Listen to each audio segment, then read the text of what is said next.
to be here with you and to be the first one on this distinguished panel that is going to be looking at some of the regulatory implications, because what you need basically to succeed these days, I think, in AI is not only the bold and brave and brilliant ideas that Jacob just so nicely put out, but you also, to a certain extent at least, want to make sure that you're complying, because we have this thing now in the EU that's called the AI Act, and we have a lot of other measures actually in place internationally that can make your life a little more complicated, or at least the lives of your chief compliance officers. So what I thought I might do is present to you just a little bit of an overview of where we're standing now in terms of the AI Act and the application of regulatory paradigms to one of the most important things that is happening in implementing AI, namely fine-tuning. Because that is a complicated story, and it doesn't start, but it almost ends here at the campus. Why is that the case? Because so this overview is mostly based on the letter paper here, the regulation of fine-tuning, which I wrote with Matthias Hodwig, pretty well-known Oxford Business School professor. And where did we write it? Right here on campus. He lives in Hamburg, and actually we sat down in the Schrödinger room and wrote the paper. It's now out in SRN, and so what we're trying to show is that the AI Act actually does not do a good job in describing what you have to do in terms of compliance when you're fine-tuning a model. And we're trying to show what you can do in order to make sure that you don't get into legal trouble. So let me just start by saying that obviously fine-tuning is super important, and I don't even have slides here because you all know it. I mean, it's not the case that you want to train a new model from scratch for every single implementation, for every single use case, but obviously you're oftentimes taking your favorite open source model or something, you're putting some data on it, and you're trying to adapt it to a specific use case with a gazillion different paradigms with LoRa. You can distill, you can do all kinds of stuff in order to make that model fit more neatly your industrial, academic, or whatever use case. You have it in medical, in law, in industry applications, maintenance, and so on. Now, since that is happening at super large scale, it's kind of interesting to observe that that's precisely where the AI Act has kind of a blind spot. Because you can think of it in this way. So the AI Act, which is something that I guess you've heard, at least as a term before, and maybe raise your hands if you have an idea about the risk levels in the AI Act and some of the preliminary structure around it, just to kind of guess the level of boredom in the room. It's not too many hands up. Okay, great.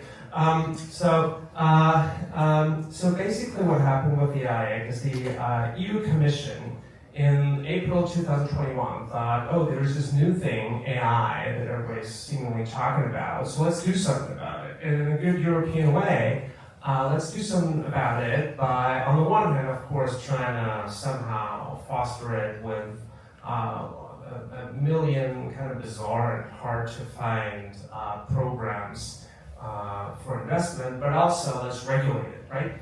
And so what they came up with is the AI Act that was then enacted actually in the summer of 2024. But the original format looked like this. So you have 4 different risk layers because the Commission rightly said, well, it makes a difference, you know, if you use AI for some kind of logistics optimization or for brain surgery, right? So it will make a difference in terms of the risks involved, and hence we have these 4 different risk levels based on the use case that you put it to. So first, if you use it in a prohibited area, then you're in big trouble. What is prohibited areas? Well, that's mostly kind of weird stuff that you wouldn't do in the first place, such as Chinese social scoring. It might also be law enforcement, mass surveillance based on biometrics. The only thing is kind of a bit of a red flag here for industry settings is emotion recognition in the workplace, which is something you can do based on biometrics, unless there's a medical or a safety reason for it. Now, the kind of pièce de résistance, so the fillet, let's say, here is a high-risk section. And that means that some of the rules that are basically already industry standards in terms of what you do in terms of risk management, data governance, transparency, oversight, etc., are now hard-coded into the law. They're real obligations. If you provide an AI model, it means, we'll look at this a little more detail, if you basically develop an AI model to be used in a high-risk sector. So let me ask you, what do you think? What are some high-risk sectors that are covered here? Or do you know of any? Yeah. Employment, that's right. Other ones. Credit scoring, right. I see this dude back there, Robert, you know. Infrastructure, yes, that's great. And there's health and life insurance, and actually a whole range of already heavily regulated industries, such as medical. For example, medical devices or machinery that is already regulated, that will also fall under the AI Act. I could now spend 1 or 2 hours talking about the wisdom of having this high-risk session, because Robert and I, Robert's going to be on stage after me, we're actually now just starting a project to simplify the AI Act, actually also with support from the ministry, the German Digital Affairs Ministry, and we're going to be looking at what the European Commission should be doing, and they are revising the AI Act in order to make it easier for companies to actually engage in these high-risk activities, or the deemed high-risk, which actually should be, I guess, called high-impact, as Russell most often says, and I think rightly so. So that's high-risk activities. Then you have limited risk. That's basically a chatbots. That's the stuff that's interacting with humans without being in a high-risk sector. If it's a chatbot in a high-risk sector, then you have high-risk rules plus limited risk rules. Chatbots basically only have transparency rules. You have to say, hey, basically, you're not chatting with Maria or some tireless worker that's up 24/7, but rather, hey, this is an AI-based chatbot. Okay, fairly easy. And then you have this minimal risk provision, which means it doesn't matter if your AI system is prohibited, well, it's prohibited, probably don't want to use it, high risk, limited risk, or whatever. If you use AI, then all your staff in the company that deals with AI needs to have AI literacy. And basically what does that mean? It means not only that you need to have an understanding of the technical potential limitations, but also some extent of the legal framework around it. So what we're doing today is basically your legal lecture on AI literacy, and I hope that going out of this talk, you'll be all almost an accomplished AI literate person with respect to the Commission guidelines that are hopefully coming up at some point. All right, so this is why we have all these classes right now on how to do AI in companies. So that was the paradigm, the original paradigm. And then what happened?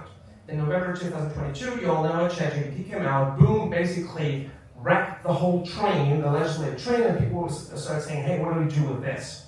So then, and that's where I came in, I did a lot of consultancy work then for the German government and also for the European Parliament, trying to come up with a specific stack of rules for generous purpose AI models, for the providers of these models, your OpenAIs, your Googles, etc. But that was kind of rushed. So what people did not have time to think about was how that actually translates into something that comes after the model is provided and fine-tuned. And we'll just see how this plays out.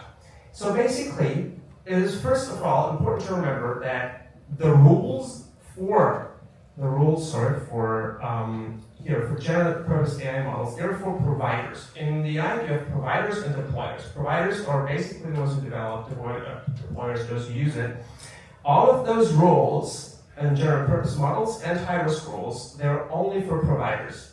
You have some rules, if you're only a deployer of general purpose AI model, means you only use an off-the-shelf model somewhere, then you have these transparency rules and you have the AI literacy rules. But you're not subject to the main, basically, AI safety, etc. rules from general purpose AI models. Unless, of course, it happens to be the case that you're fine-tuning it to such an extent that you become a provider in the legal sense. So when does that happen?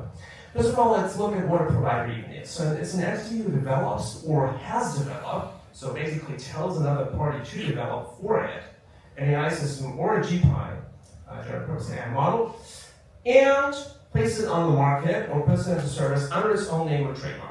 So basically, it's you putting your own brand, your own stamp onto something that either you sell in the market or you put into action in your own company. That is also sufficient. It's not necessarily to sell it somewhere outside. Externally, it's sufficient for it to be in your own company. All right, so that is being a provider.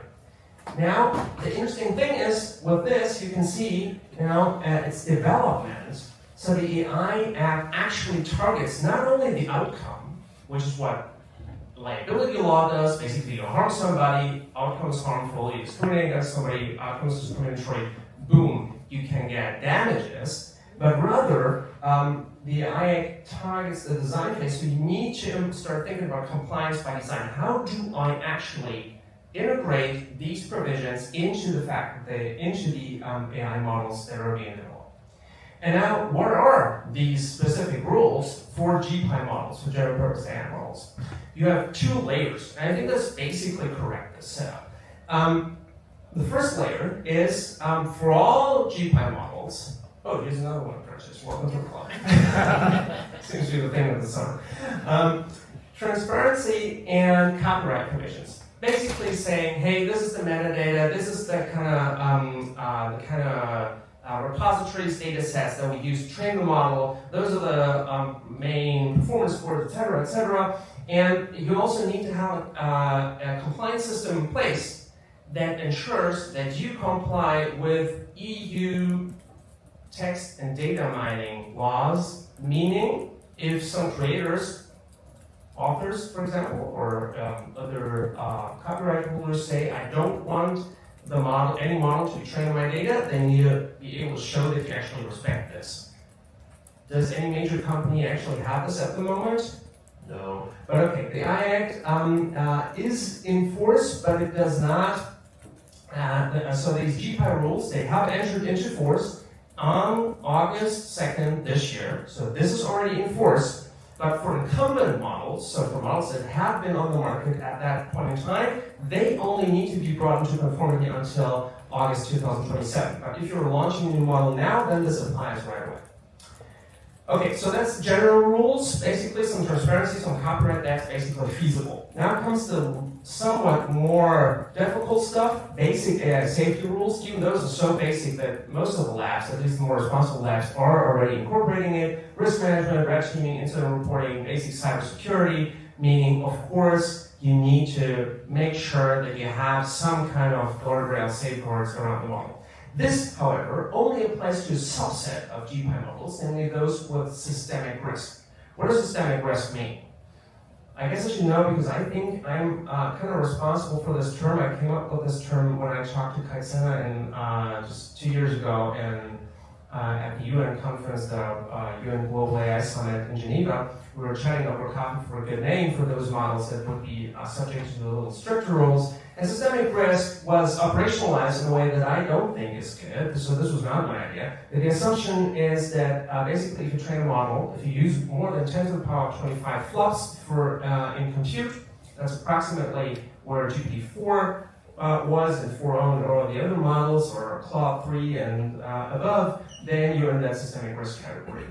The commission can also say, hey, now we have DeepSeek, B3 or R1 or whatever, so that uses less compute, but it has the same capabilities, so we designate it specifically as a systemic risk model. The commission is actively looking at this and also actively looking at changing the threshold which they can. But basically, you remember that the most powerful models, they are in the systemic risk category. So the one thing, and that's the main takeaway, the one thing you want to avoid if you are mainly a company that wants to focus on building and not on compliance, and you're not developing your own GPAI model, but you're using some open source model and you're doing some fine-tuning with it, you want to avoid being in this category, being a provider of a GPAI model with systemic risk. So it's Article 55, because that will compel you to do all of this stuff on your own. right? You cannot say then, if you're a provider yourself, you cannot say, hey, Google or Meta or whoever did that for me. No, if you're a provider of your new model because you fine-tune, say, some llama model or some extra model, then you have to do this all over again. That's what you don't want to do, right? Because that's a whole lot of trouble. So how do we stay out of this when fine-tuning? That's the question, basically, at the heart of this debate. And I think it's really a $1 billion question because everybody's doing fine-tuning and nobody wants to do this stuff. I mean, it's obviously necessary that somebody does it, but you want the upstream parties to do it, not you yourself. So you want to be a deployer, a mere deployer, not a provider. And a deployer is somebody who uses an AI system under its authority and is not a consumer. If you're not if you're a consumer, you're not covered by the AI at all. But since we're a company settings, that doesn't really matter. So let's look at an example. What do you say? So here we come with the two definitions. And let's say Merantix has a great idea of just picking its favorite llama model and saying, hey, now we're doing Merantix GPT for the AI campus. You know, we're having this fantastic new GPT, now branded Merantix GPT. Would you say that you're then a provider, that Merantix is a provider of the Merantix GPT or a mere deployer? Let's ask the boss. Now let's ask everybody. So what do you think? Who's in favor of provider? Raise your hands. Who's in favor of deployer? Raise your hands. Who's in favor of can't really tell? Yes, you're right. Because it's none of the two, right? So it is anyway, you use an AI system under your authority, but you also kind of put it in on the market, but you use it internally under your own name or brand, but you didn't have it developed. You didn't tell Meta, please develop Llama 4 for me, right? They just put it on the market and you use it yourself. You just branded it. So that's one thing that is not covered by the current rules of the AI, but that's what a lot of companies are doing, right? You have your Boss GPT, you have you name it. All kinds of companies are doing all this. So what does that mean? So here's the answer. That's a graph I came up with, and it looks complicated, and it is a little bit complicated. And why is it complicated? Because it's not really written up in the AI, and we're going to walk through this step by step, so no worries. Basically, that is, there are some rules, and you can't really read it, I guess, but it says Article 25. So if you look at Article 25 in the IA, that's where it says, if you do X, then you transition from being a deployer to being a provider. But Article 25 only applies to high-risk AI systems. So remember our 4 risk levels, right? High risk, so you have high risk at the outset, and then you do something to the high risk. For example, you substantially modify it. Take a scoring model for job candidates. Yeah, you're buying one from a provider, and then you're substantially modifying it. Well, with all kinds of data on your own, et cetera, and you substantially modify it, put a filter on it, and you name it. Then you might be a provider of that high-risk AI model, even though it was originally developed by somebody else because you really did something to this risk potential. Now, these rules do not exist. There's simply no text in the AI that says what happens if you do that to your GPAI model, which is weird, but again, the original setting of the AI was focused on high-risk models, and that's why they have a rule for high risk, but not for GPAI, because it came in too late. Actually, I tried to put this in during the marathon 38-hour trial negotiations. I even wrote a proposal with a machine learning guy from HPE, not Life Cabinet, who's going to be this afternoon, but Jonathan, but they just didn't have time to do this and to look at it. So now we're stuck with this kind of difficult situation. So what do we do? Basically, we have 3 provisions that we can look at to help us. So the first one says, you're a new provider if you put your name or trademark on an existing high-risk AI system. That's this branding thing. So what do you think? Should that rule also apply if you put your name or trademark on an existing GPAI system? Probably yes, right? It's exactly the same thing. It doesn't really matter. If this is a high-risk system, GPAI system, it's the same underlying reason. Namely, you use the trust in your brand. You use your brand to put something out. And basically you tell customers, hey, this is a thing that either we developed or at least we underwrite and we vouch for it. And so basically, if you brand a model like this, the Merantix GPT, then I think, and many people think, you are becoming a provider, basically you get the coolness of this branding, but you pay for it with legal exposure. So what do? Just choose a random fantasy name. Say this is the unicorn GPT that's used on Merantix AI Canvas and not the Merantix GPT, and then you're out of that loophole. So that's an easy to avoid gap, I think. Okay, so use the unicorns. Second one, you become a new provider if you change the purpose of a model, and that's really important to know. You have your GPAI model and you use it in a high-risk context. Remember, GPAI is a different category from high-risk. So say you take the GPAI model, ChatGPT, and you use it for recruitment. Because you have an opening, there's 100 people who apply to say, come on, I can't read all these 100 applications. I'm going to use ChatGPT just to give me the 10 best ones. And then I'm going to look at everyone manually, I promise. Everything, no more GPTs and bull stuff. Even that, you use it for recruitment, bang, you become a provider of a high-risk AI system, which again is something you don't want to be, unless you're really prepared to be that. Okay? So I work with a number of providers of this thing. This does cost compliance resources, okay? So, regardless of whether you fine-tune the model or not, the moment your HR team does this, boom, you're in this category. So in your internal guidelines, you please tell everyone and you notify everyone and you tell them that they will be immediately kicked out of the kitchen if they use a GPAI model for high-risk purposes. And the most usual thing is recruitment, okay? Because that really puts you in legal jeopardy without really much benefit.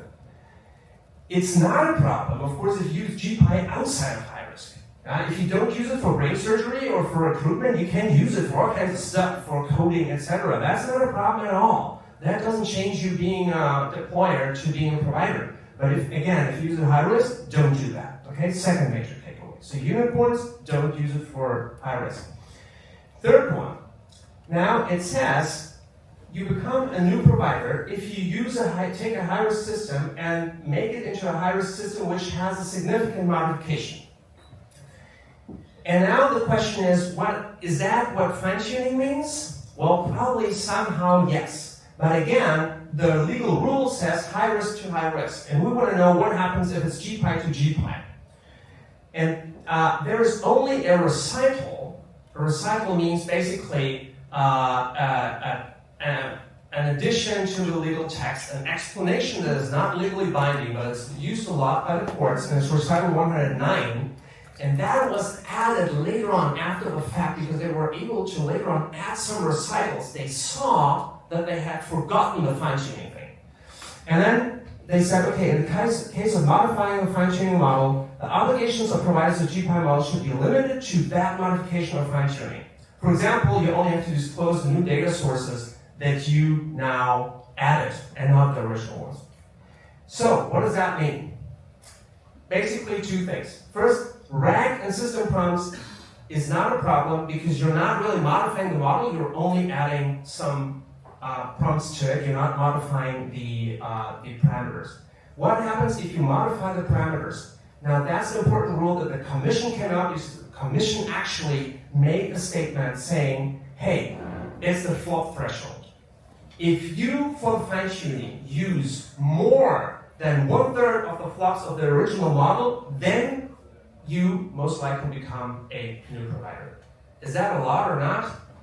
It's a whole lot of flops, right? I want to see you spending 3.0 times 10 to the 24 flops on fine-tuning, right? So most of the times, this does not apply. So the good news is, good takeaway, unless you spend a lot of compute on your fine-tuning, then you are not covered. Still, we say you need to check for consequences. So if you do something very weird with the model that really changes the risk profile, then you're caught, but otherwise, you're not caught. So that's a good piece of news. Distillation always gets you a new model. Same thing, if you release a new model version, it's also the question, did you use more than 1/3 of the flops of the original model to say that this is a new model? So basically, that's what's the deal with fine-tuning. We're at the end of our time, so we can look at some of this standards and code of practice stuff in the discussion. And I just want to say key takeaways. Either you build a narrow model, you use a model without systemic risk, because then you're not going to, even if you fine-tune it, you're never going to be in that category. Use prompt engineering or RAG, or you just remain below that 1/3 flop threshold, which should be easy. Otherwise, you need to do automated red teaming. Please contact me. That's super interesting, kind of from a scientific perspective. So the conclusion is, future will be exciting, and it can be exciting because you can fine-tune without legal hazard, at least under the 1/3 flop threshold. Thank you so much.